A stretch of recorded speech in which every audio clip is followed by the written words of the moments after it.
Hello everyone, Dark Kirby 14 here, and welcome to what should be the last edition of Crash Bandicoot Warped. Well, we went and got everything else, so there's really only one thing left to do. Kick Cortex's ass. So like I said, there's really only one thing left to do. Let's beat this boss. Tell ya. Come and get it. We're gonna fight out. Yeah, there's the Aku and who could fight each other. So, and what I discovered when I fought them in like the first time through, like you didn't see it, but I fought them, is that their attacks have a pattern. Well, the spinning face has a pattern.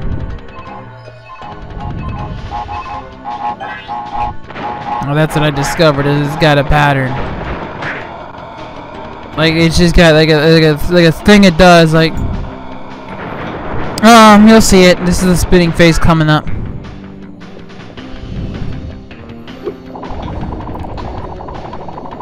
Yeah, this thing has a pattern. Yeah, it's kind of got like a thing, like where, as long as you identify what the pattern is, you should be fine. Beating this guy took me three times. Took me 3 times during my my first Let's Play of this. It took me 3 tries to get this boss. Let's hope it doesn't take me that many times. Or tries again. Let's hope. We can only do that. Because mistakes will be made, probably. Yeah. No, I mean, I've made some terrible derps. Like that. Made some terrible derps like that. So let's try this again. So yeah, this is like a boss battle where you have to be aware of where you are on the battlefield. Otherwise, you're just gonna get knocked around. Duh! See, right there. I wasn't aware of where Cortex was spatially.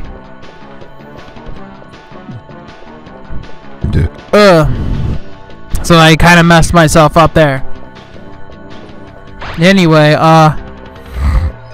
so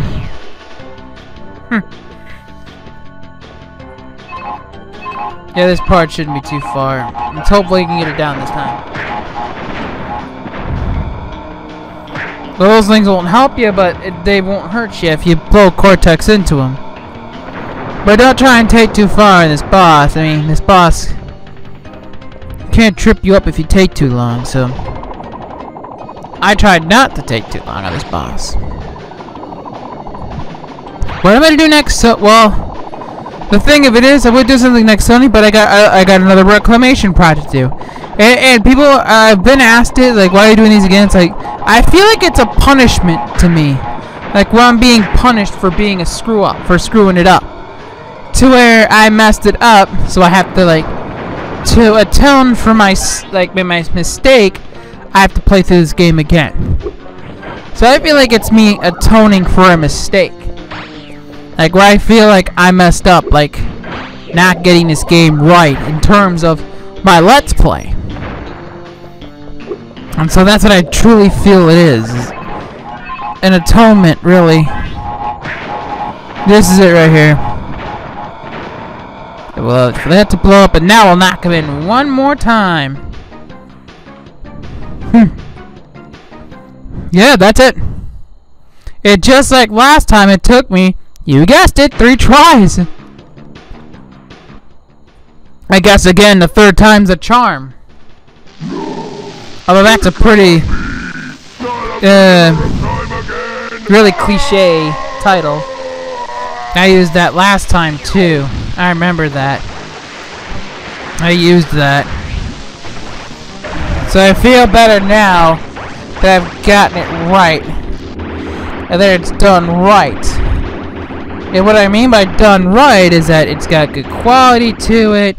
There's no key. Like it's good. The time like it's like, yeah. could not hold itself together. So it's like, yeah, I'm happy. To escape. because this is my favorite Crash game, and I think it's the best one ever.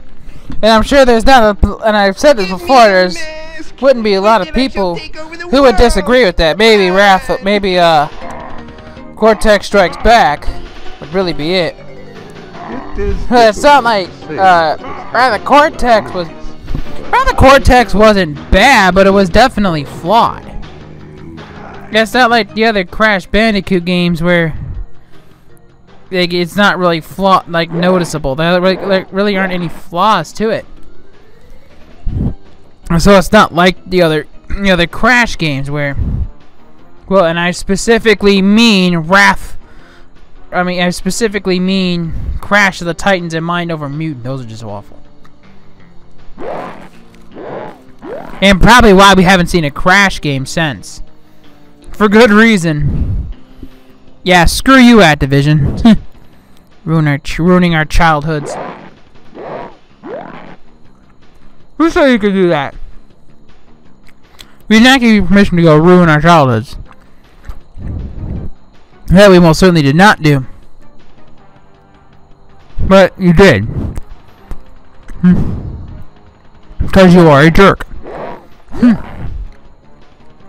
You got a lot of lurk. Okay, that was bad. But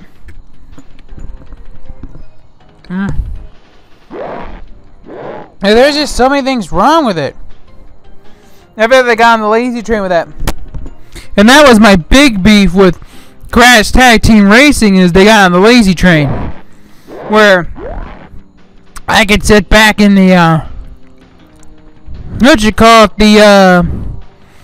gunner and just shoot. I mean, that kind of defeats the purpose, if you know what I'm saying. It's like, really?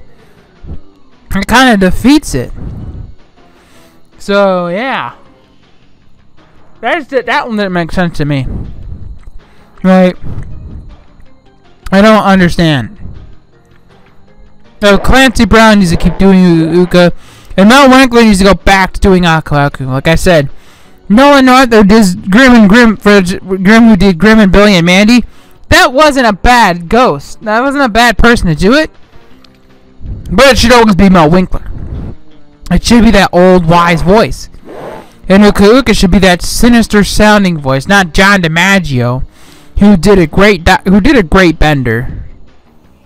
Well, I think he was in Billy and Mandy too. No, he was not. I'm thinking of somebody else who was in Billy and Mandy, who was in a bunch of other stuff. I think I'm off. I think it was the person who did the Irish person. The person who sounded British. I don't remember her name. I don't remember her name. Iris. Was it? I don't know anyone else, but yeah, someone else who sounded Irish. No, not I keep getting getting myself mixed up again. British, Jonathan Tuskowski, British. Anyway, so, well, this has been Dark Kirby 14. That's it for this playthrough of Crash Bandicoot Warped.